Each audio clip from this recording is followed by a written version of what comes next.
I want to thank everyone for participating and for posting very good questions. Most of the time, I get questions that are repeated and ones I've answered over and over. So to see original and more importantly, unique questions is a pleasure. Let's begin. Where does the money go that's kicked up to the administration? Used to help jailed members? Kicked up to the commission? First, a commission's made up of bosses, and each one has money being kicked up by their own family. So no, any money a family receives is not being shared with other families. Some families keep a war chest for legal fees, and some put money on the side for incarcerated members. The short answer is the money mostly goes in the pockets of the administration, the boss, underboss, and consigliere. Has Cosa Nostra ever had any dealings with the cartel or any South American crime syndicate? Do you know what the general feelings for most guys are towards organizations like that? I'm sure in the past, especially with all the narcotics trafficking, that there was some dealings. I did a previous video on the Mafia and the cartels, and I'll post that link down below. Presently, I'm unaware if there's any dealings with cartels. The Ndrangheta definitely had direct dealings with the drug cartels. It's how they were able to monopolize the drug trade and become extremely wealthy. As far as general feelings, during my time, I've never heard anyone speaking about other organizations. Was Fr.Louis Gigante a made man? With the West Side, anything's possible, but I doubt it. I believe at the most he was a high-level associate because of who his brother was. Did he help shield and aid his brother in his facade? Absolutely. He didn't need to be inducted. When guys spoke with him, they knew anything he said came from his brother. A guy like Louis Gigante is given the respect and the ability to speak with members without being a member himself. Did your crew ever have big Sunday dinners or regular meals together to build rapport? We would get together every so often and meet for dinner or lunch at Rayo's, Zio Toto, Campagna, Aunt Butchie's, or the Belmont Tavern, which is in New Jersey. Big John liked to get together, and he'd always show up with a few associates.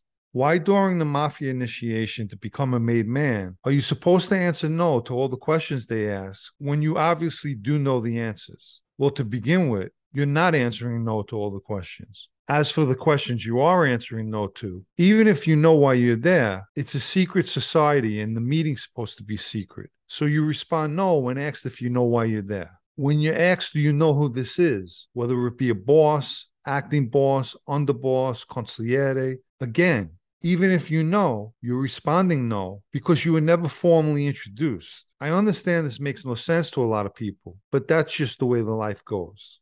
Why would families make 100% legit guys when a member's legitimate money doesn't get kicked up? It's true. A member's legitimate money is not supposed to be kicked up. However, as an example, Mikey DeSantis wanted to start inducting legitimate guys. And the reasoning behind that is their money can be used as upfront money to create companies and businesses. With a guy who's legitimate, his money can't come under scrutiny. So basically, legitimate guys are used to enrich the family.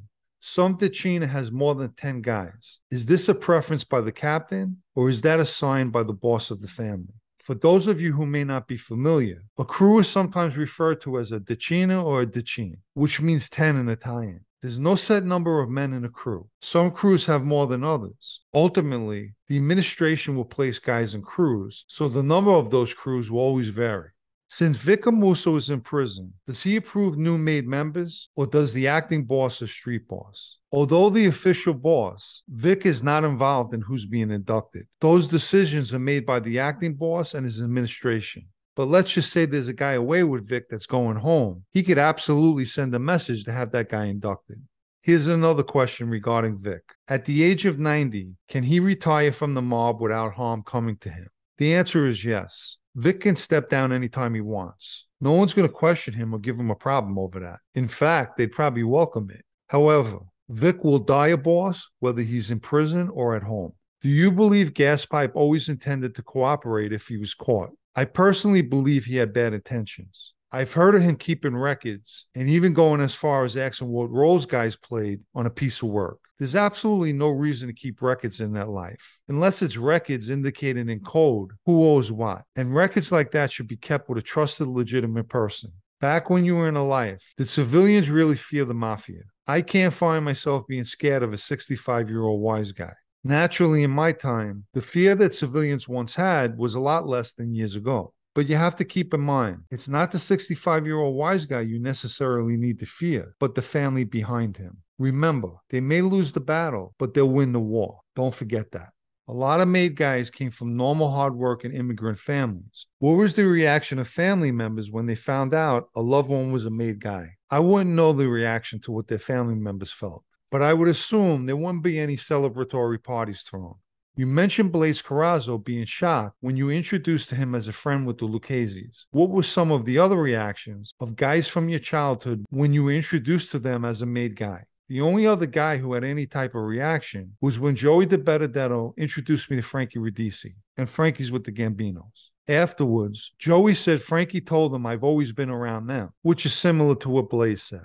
I've met numerous Gambinos, but to my knowledge, Blaze and Frankie were the only ones that said anything. Did the Lucchese family or any of the other families utilize panels or committees of captains to assist the administration during your time as a friend? As far as the Lucchese family, after Joe DiNapoli, who was the consigliere at the time, received a 3-year sentence in 2016, they were looking to have Dom Trusello and Big John jointly handle that position. It never happened, but that was the only time where a 2-man panel would be used for a position. In my time, we had an administration. As far as the other families, there were acting boss positions being used, but no panels I knew of.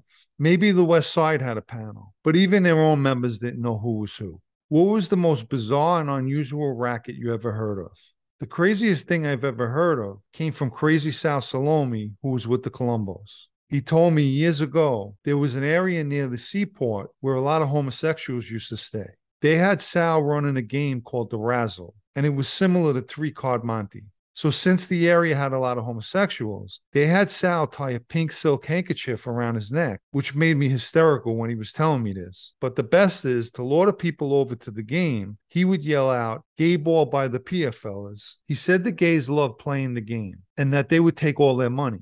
This was around Christmas time, so as a consolation prize, they had cases of stuffed animals, frogs, that they give to the losers. And Sal told me there was a lot of frogs under the Christmas tree that year. So that was the craziest and funniest racket I've ever heard of. And lastly, John, in your case, you were accused of being an informant, a serious allegation that could have led to you being killed. Does the administration approve of these allegations, or can anyone in that life label you? And where is the evidence? I have not seen any evidence. What happens to the person or persons who labeled you? I know once word gets out, the damage is done. But are there repercussions to the people who make false accusations? Accusations are not approved by an administration. The administration either believes it or they don't. Anyone in that life can bring allegations or label someone in that situation. The administration should intervene and request paperwork. Before anyone makes allegations or labels anyone, they should have the paperwork. In my situation, it's true, there was no evidence. In fact, the case they labeled me on, when the discovery material became available to the defense, my name was nowhere on it, and it would have been included if I was an informant or cooperating in any way with the government. And that's a fact. The answer as to what happened to the people who labeled me is nothing. In Carlo Gambino's time, if you falsely accused a member, you were going. No doubt about it. Because you were putting a guy's life at risk.